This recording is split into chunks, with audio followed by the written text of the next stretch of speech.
बिस्मिल्लाहिर्रहमानिर्रहीम। अस्सलाम वालेकुम। कैसे हैं आप सब लोग? उम्मीद है आप सब खैरियत से होंगे।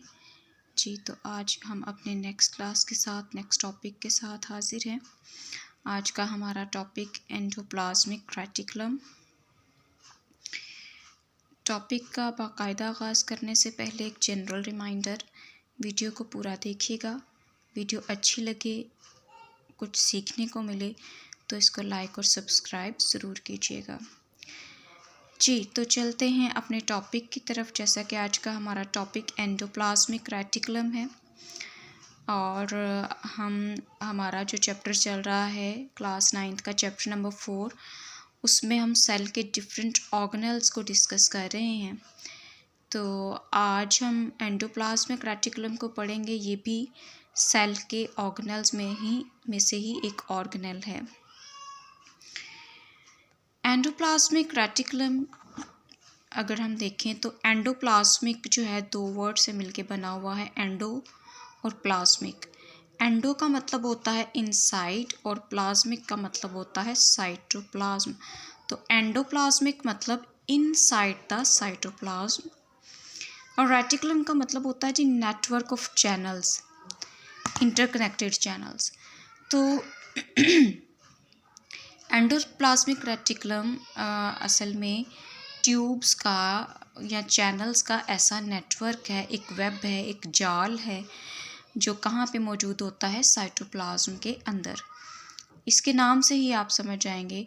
तो इसको इसी से हम डिफ़ाइन भी कर सकते हैं कि it is network of interconnected channels और interconnected tubes inside the cytoplasm starting from nucleus towards the cell membrane।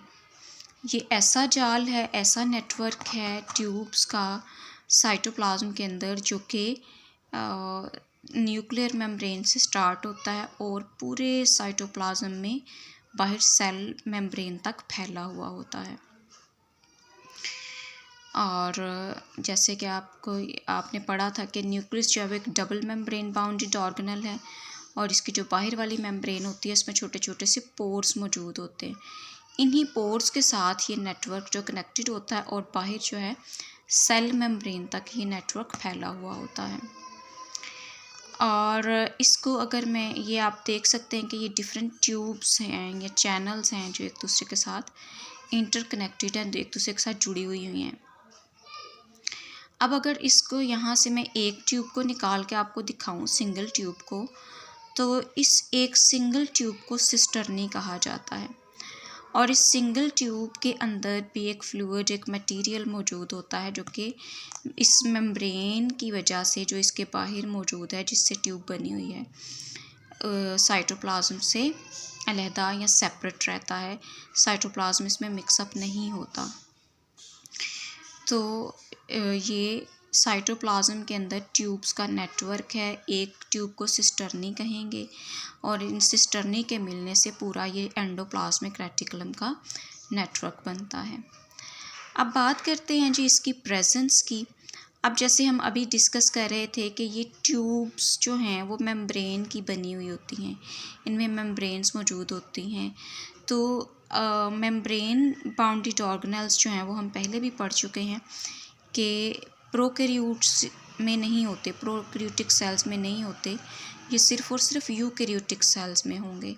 तो यूकैरियोटिक सेल्स चाहे वो प्लांट्स के हैं चाहे वो एनिमल्स के हैं, उन सब में ये जो एंडोप्लाज्मिक रेटिकुलम है वो मौजूद होता है। अब बात कर लेते हैं इसकी टाइप्स की। जैसे कि आप यहाँ डायग्राम में देख पा रहे हैं कि इसकी बेसिकली दो टाइप्स में हम इसको डिवाइड कर सकते हैं। एक ये जहाँ पे आपको कुछ डॉट्स से नज़र आ रहे हैं, जिसकी जो अपीयरेंस है वो थोड़ी रफ़ है, खुरदरी सी सतह, और बाकी ये वाले साइड जहाँ पे इसकी जो सरफेस है वो बिल्कुल स्मूथ है। अब इसकी सरफेस रफ़ क्यों है? ये जो आपको डॉट डॉट से नज़र आ रहे हैं ये असल में राइबोसोम्स हैं। तो एंडोप्लाज्मिक रेटिकुलम के कुछ पार्ट्स ऐसे होते हैं जिनके साथ राइबोसोम्स अटैच होते हैं। जब हमने राइबोसोम का टॉपिक डिस्कस किया था तो वहाँ पे भी हमने पढ़ा था कि राइबोसोम्स जो हैं कुछ साइटोप्लाज्म के अंदर फ्रीली मूव कर रहे होते हैं और कुछ एंडोप्लाज्मिक रेटिकुलम के साथ अटैच्ड होते हैं। तो एंडोप्लाज्मिक रेटिकुलम का वो वाला पार्ट जहाँ पे राइबोसोम्स अटैच्ड होंगे, उसकी जो सरफेस होगी वो रफ़ हो जाएगी, खुरदरी हो जाएगी। और जहाँ पे जो है ना राइबोसोम्स अटैच्ड नहीं होंगे, उनकी सरफेस स्मूथ होगी। तो राइबोसोम्स की प्रेजेंस या एब्सेंस की बेस पे हम एंडोप्लाज्मिक रेटिकुलम को 2 टाइप्स में डिवाइड कर सकते हैं। तो जहाँ पे राइबोसोम्स मौजूद होंगे उनको हम रफ़ एंडोप्लाज्मिक रेटिकुलम का नाम देंगे, जिसकी एब्रीविएशन हम RER से करते हैं, रफ़ एंडोप्लाज्मिक रेटिकुलम। और जहाँ पे ये राइबोसोम्स मौजूद नहीं होंगे, उनकी सरफेस चूँकि स्मूथ होगी, तो इनको हम स्मूथ एंडोप्लाज्मिक रेटिकुलम कहेंगे, जिसको हम एब्रीविएट करते हैं SER से। ठीक हो गया जी। अब जो है इनके फंक्शन की बात करते हैं। फंक्शन जो है डिपेंड करेगा कि हम क्योंकि कुछ राइबोसोम्स ऐसे हैं जिन पे कुछ एंडोप्लाज्मिक रेटिकुलम ऐसे हैं जिनके साथ राइबोसोम्स मौजूद हैं और कुछ ऐसे हैं जिनके साथ राइबोसोम्स मौजूद नहीं हैं। तो राइबोसोम्स की एब्सेंस या प्रेजेंस की वजह से इनके फंक्शन में भी जो है वो थोड़ा चेंज आएगा। तो जिन एंडोप्लाज्मिक रेटिकुलम में राइबोसोम्स मौजूद होंगे, यानी रफ़ एंडोप्लाज्मिक रेटिकुलम, तो उनका जो काम होगा वो प्रोटीन सिंथेसिस है। जैसे हम राइबोसोम्स में भी पढ़ के आए थे कि राइबोसोम्स का काम है प्रोटीन्स बनाना। तो राइबोसोम्स की वजह से ही रफ़ एंडोप्लाज्मिक रेटिकुलम का एक तो फंक्शन हो जाएगा प्रोटीन को बनाना। ये प्रोटीन्स जो हैं वो सेल के लिए ज़रूरी होते हैं, सेल के डिफरेंट फंक्शंस परफॉर्म करने के लिए या सेल के डिफरेंट स्ट्रक्चर्स बनाने के लिए चाहिए होते हैं। जैसे साइटोप्लाज्म के अंदर भी प्रोटीन्स मौजूद होते हैं, प्रोटीन्स से बना हुआ होता है।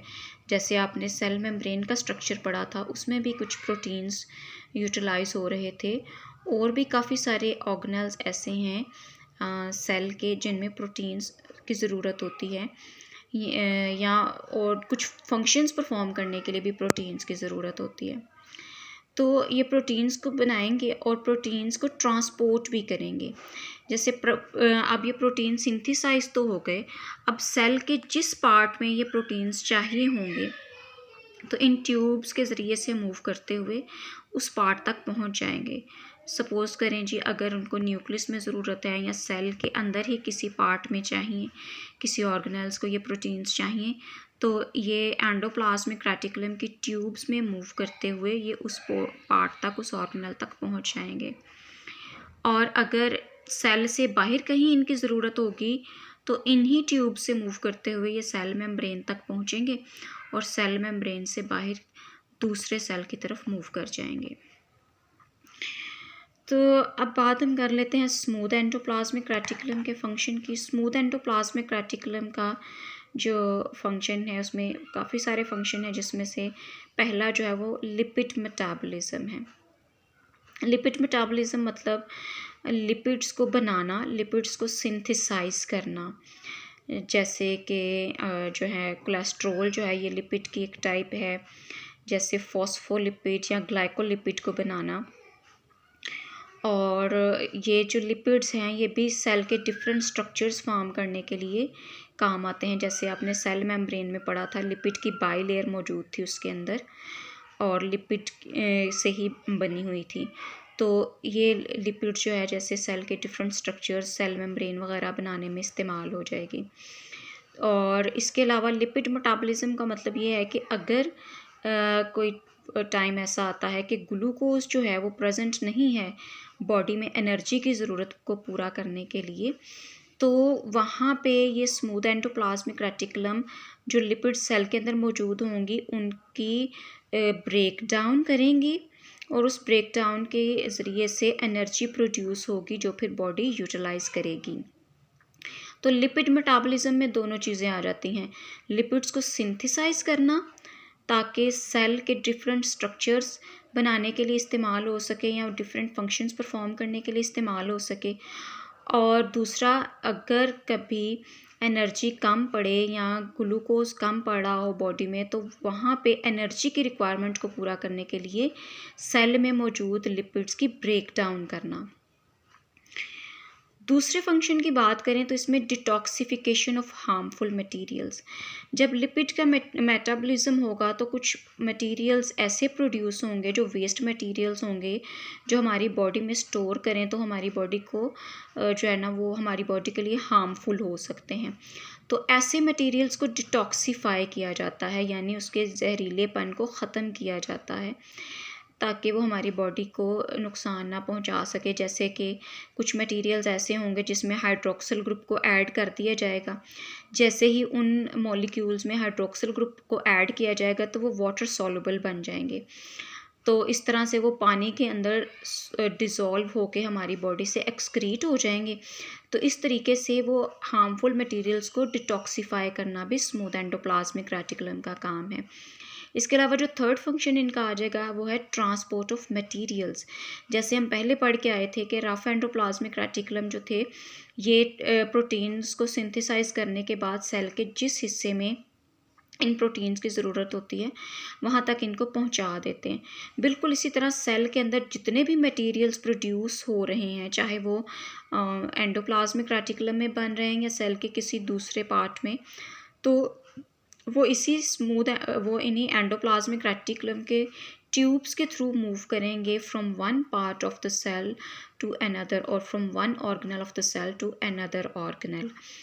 तो इस तरीके से ये जो नेटवर्क है जो पूरे सेल में फैला हुआ है ये काम करता है ताकि सेल की फंक्शनैलिटी को इम्प्रूव किया जा सके, सेल के ऑर्गेनल्स को उनके फंक्शंस परफॉर्म करने में हेल्प आउट किया जा सके। जी, आई होप आज का टॉपिक आपको अच्छे से समझ में आ गया होगा। हमारे साथ बने रहने का बहुत शुक्रिया। एक बार फिर से आपको रिमाइंड करवाना चाहूँगी कि अगर आपने हमारे चैनल को सब्सक्राइब नहीं किया तो प्लीज़ इसको सब्सक्राइब कीजिए